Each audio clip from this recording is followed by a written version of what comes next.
कालिदास के जीवन के बारे में थोड़ा विवाद है। भारतीय परंपरा में कालिदास और विक्रमादित्य से जुड़ी कई कहानियां हैं। इन्हें विक्रमादित्य के नवरत्नों में से एक माना जाता है। इतिहासकार कालिदास को गुप्त शासक चंद्रगुप्त, विक्रमादित्य और उनके उत्तराधिकारी कुमारगुप्त से जोड़ते हैं, जिनका शासनकाल 4वीं शताब्दी में था। कालिदास के जन्म स्थान के बारे में विवाद है, लेकिन उज्जैन के प्रति उनकी विशेष प्रेम को देखते हुए लोग उन्हें उज्जैन का निवासी मानते हैं। कालिदास के प्रमुख नाटक हैं मल्लिका अग्निमित्रम यानी मालविका और अग्निमित्र, विक्रम और वश्यम यानी विक्रम और उर्वशी, और अभिज्ञान शाकुंतलम यानी शकुंतला की पहचान। मल्लिका अग्निमित्रम कालिदास की पहली रचना है, जिसमें राजा अग्निमित्र की कहानी है। अग्निमित्र एक निर्वासित नौकर की बेटी मालविका के चित्र से प्रेम करने लगता है। जब अग्निमित्र की पत्नी को इस बात का पता चलता है तो वह मालविका को जेल में डलवा देती है, मगर संयोग से मालविका राजकुमारी साबित होती है। उसके प्रेम संबंध को स्वीकार कर लिया जाता है। अभिज्ञान शाकुंतलम कालिदास की दूसरी रचना है, जो उनकी जगत प्रसिद्धि का कारण बना। इस नाटक का अनुवाद अंग्रेजी और जर्मन के अलावा दुनिया की अनेक भाषा में हुआ है। इसमें राजा दुष्यंत की कहानी है, जो वन में एक परित्यक्त ऋषि की पुत्री शाकुंतला यानी विश्वामित्र और मेनका की बेटी, उनसे ये प्रेम करने लगता है। दोनों जंगल में गंधर्व विवाह कर लेते हैं। राजा दुष्यंत अपनी राजधानी लौटाते हैं। इसी बीच ऋषि दुर्वासा शकुंतला को शाप दे देते हैं कि जिसके वियोग में उसने ऋषि का अपमान किया, वही उसे भूल जाएगा। काफी क्षमा प्रार्थना के बाद ऋषि ने शाप को थोड़ा नरम करते हुए कहा कि राजा की अंगूठी उन्हें दिखाते ही सब कुछ याद आ जाएगा।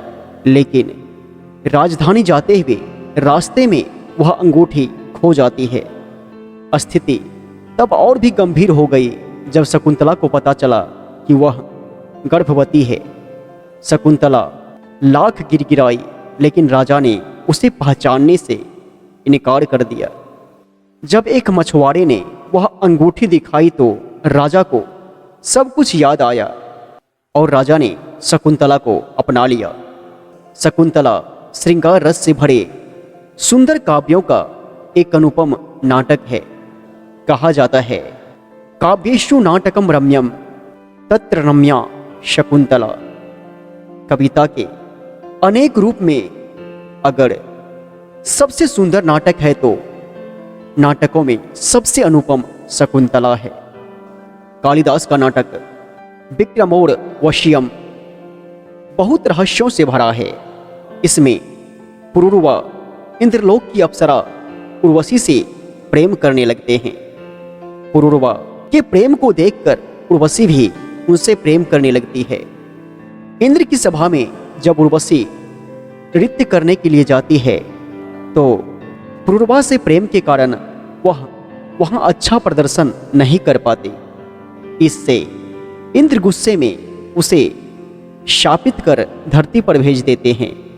हालांकि उसका प्रेमी अगर उससे होने वाले पुत्र को देख ले तो वह फिर स्वर्ग लौट सकेंगी।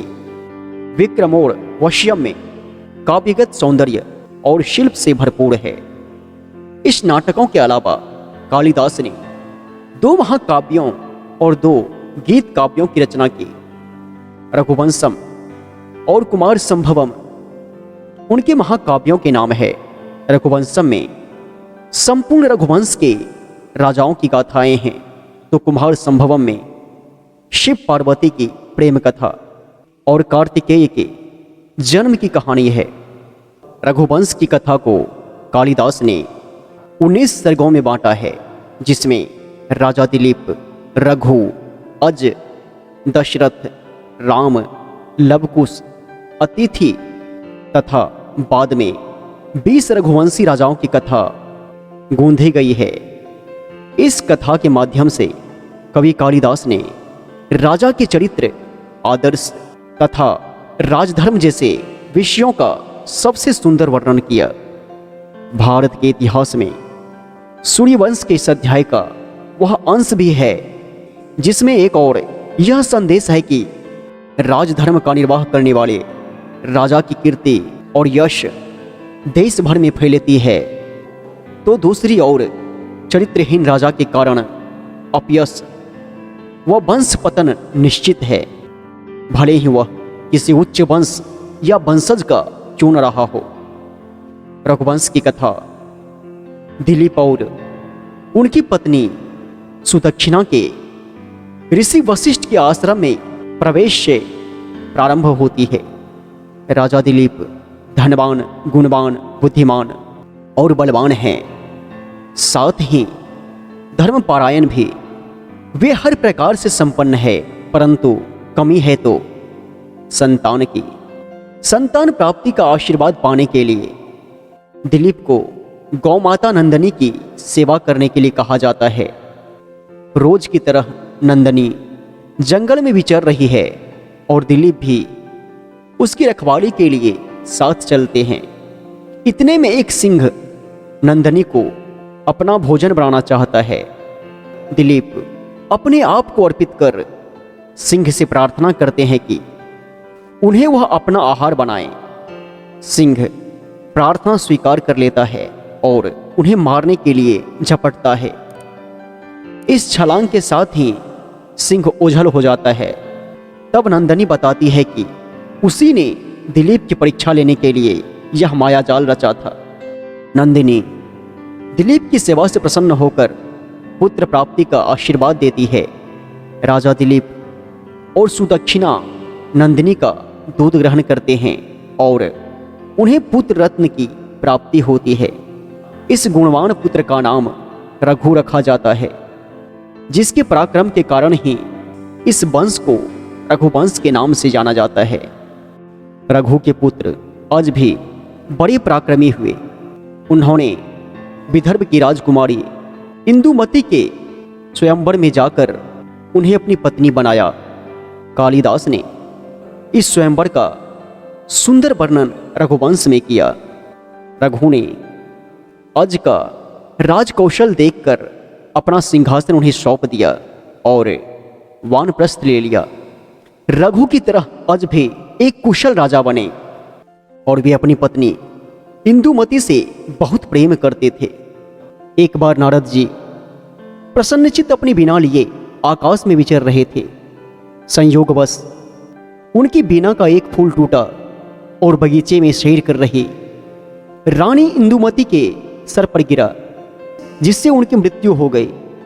राजा अज इंदुमती के वियोग में विह्वल हो गए और अंत में जल समाधि ले ली। कालिदास ने रघुवंश के 8 सर्गों में दिलीप, रघु और अज की जीवनी पर प्रकाश डाला। बाद में उन्होंने दशरथ, राम, लव और कुश की कथा का वर्णन 8 सर्गों में किया। जब राम लंका से लौट रहे थे, तब पुष्प विमान पर बैठी सीता दंडकारण्य तथा पंचवटी के उन स्थानों को दिखा रहे थे जहां उन्होंने सीता की खोज की थी। इसका बड़ा ही सुंदर एवं मार्मिक दृष्टांत कालिदास ने रघुवंश के 13वें सर्ग में किया है। इस सर्ग में पता चलता है कि कालिदास की भौगोलिक जानकारी कितनी गहन थी।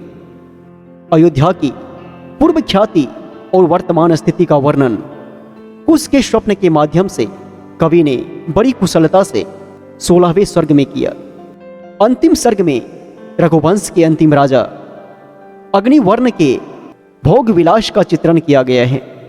राजा के दंभ की पराकाष्ठा यह है कि जनता जब जब राजा के दर्शन के लिए आती है तो अग्निवर्ण अपने पैर खिड़की के बाहर पसार देता है। जनता के अनादर का परिणाम राज्य का पतन होता है और इस प्रकार एक प्रतापी वंश की इति भी हो जाती है। मेघदूतम और ऋतु संहारः उनके गीत काव्य हैं।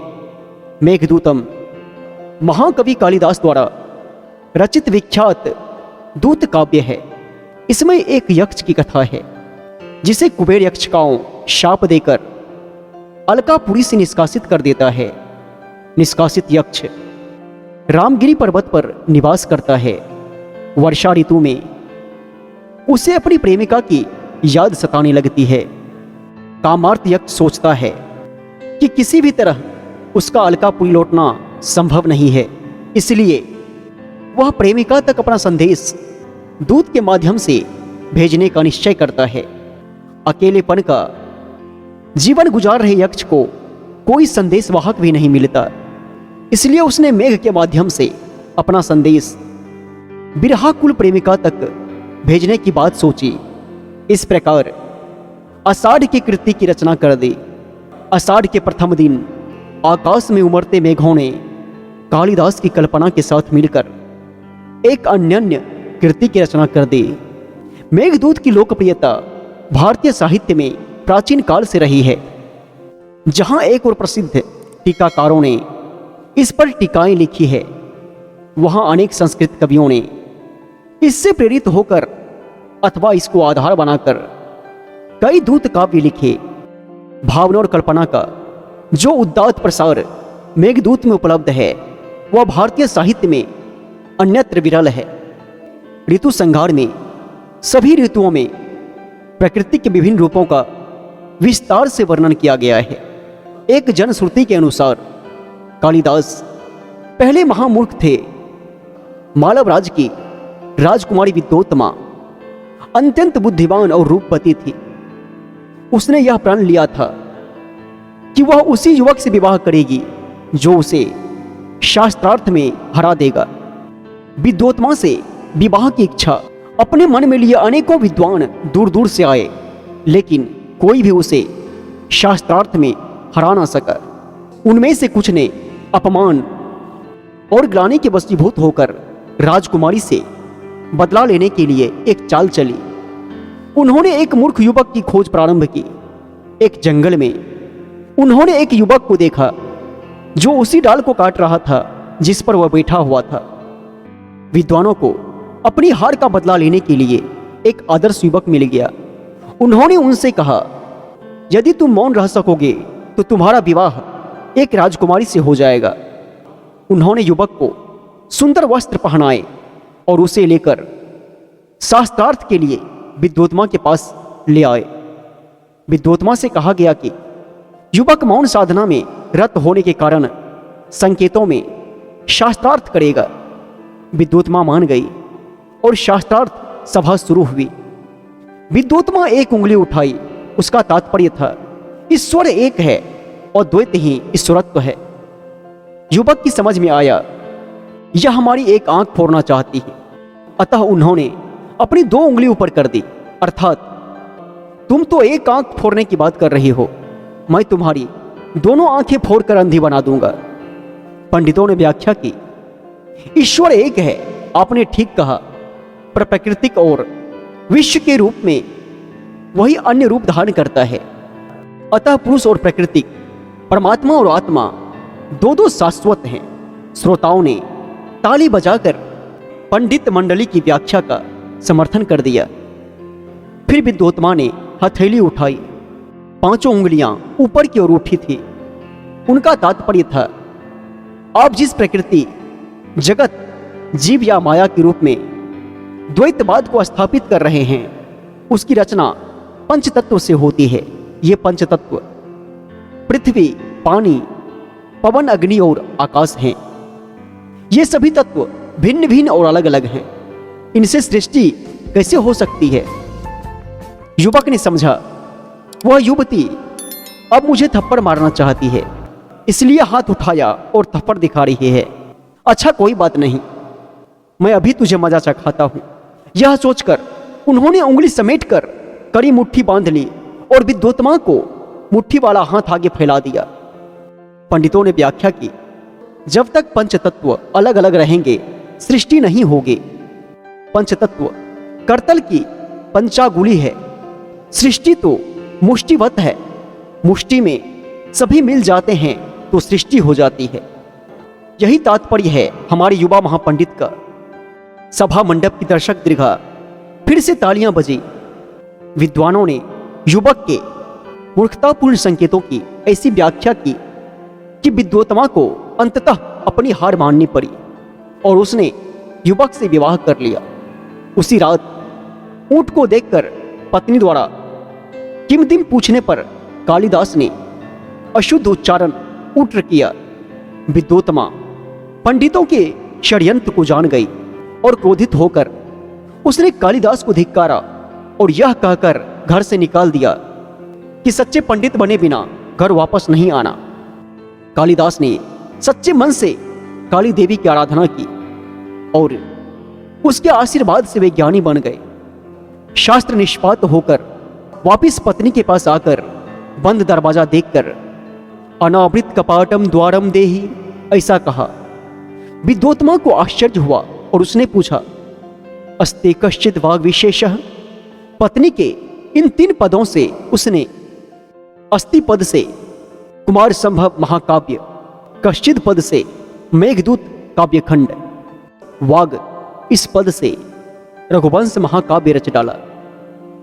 कालिदास संस्कृत भाषा के सबसे महान कवि और नाटककार थे। उन्होंने भारत की पौराणिक कथाओं और दर्शन को आधार बनाकर रचनाएं की। कालिदास अपनी अलंकार युक्त सुंदर, सरल और मधुर भाषा के लिए विशेष रूप से जाने जाते हैं। उनके ऋतु वर्णन अद्वितीय हैं और उनके उपमाएं बेमिसाल। संगीत उनके साहित्य का प्रमुख अंग है और रस का सृजन करने में उनकी कोई उपमा ही नहीं।